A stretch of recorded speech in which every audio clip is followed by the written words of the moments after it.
Hello, welcome to Local Edition.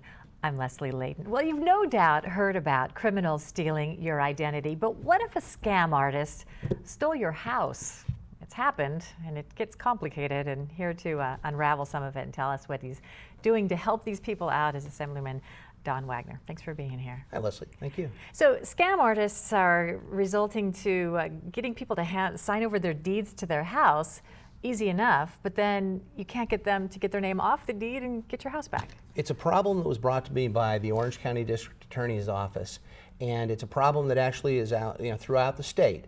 And when I did some research into it, I found that there were serious problems up and down the state of California. What happens is these scam artists will either defraud you out of, and it's usually happening to some of our older citizens, defraud them into signing a deed with false promises, or just themselves signing over a deed and recording it. And there's no check or balance in the recorder's office as long as you sign the deed and pay the money, and that puts a cloud on the title. And what happens is these bad guys are getting caught, they're getting prosecuted, but the district attorneys are finding that there's no easy way to then clear the title up. So I might have signed over my deed fraudulently, I might have had the bad guy convicted and sent off to prison, but as far as the public knows, that person still owns my house. I can't refinance. We've got a bill that I'm proud to say passed unanimously out of the Assembly that allows the trial judge who is finding the bad guy guilty of defrauding the homeowner, allowing that trial judge, him or herself, to clear title right then and there, rather than requiring a separate lawsuit, which is the current state of the law. Okay, so just presenting the case to the judge with the sufficient evidence, he can just decide right there. The district attorney convicts the fraudulent scam artist by the highest standard, beyond a reasonable doubt. That's a high standard. That's the highest standard in the law, and then once that standard is established, the trial judge is allowed to just right then and there correct the title and get the scam artist off.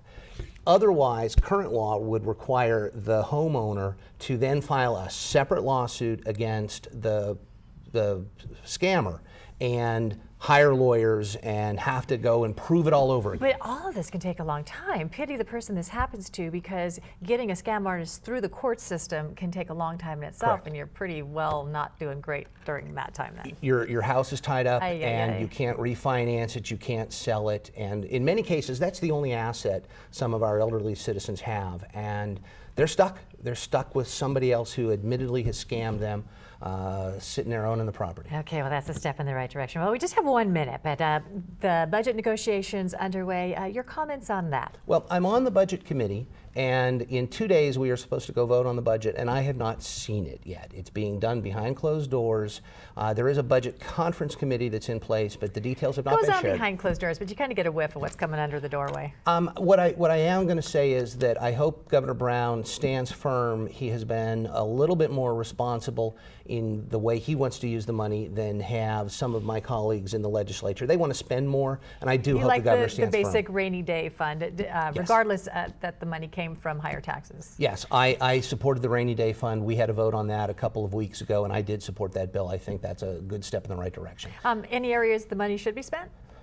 Well, I'll tell you this, I think our court system, to come back to the courts, our court system has been woefully underfunded for the last several years. We've seen courthouses closed. The courts are not able to keep reserves to keep their employees paid and make other improvements in the system of justice. And I think that's a great place to spend a little extra money. All right, Assemblyman Don Wagner, thank you very much. Pleasure's mine, Leslie. For being here. Thank you for joining us. I'm Leslie Leyton.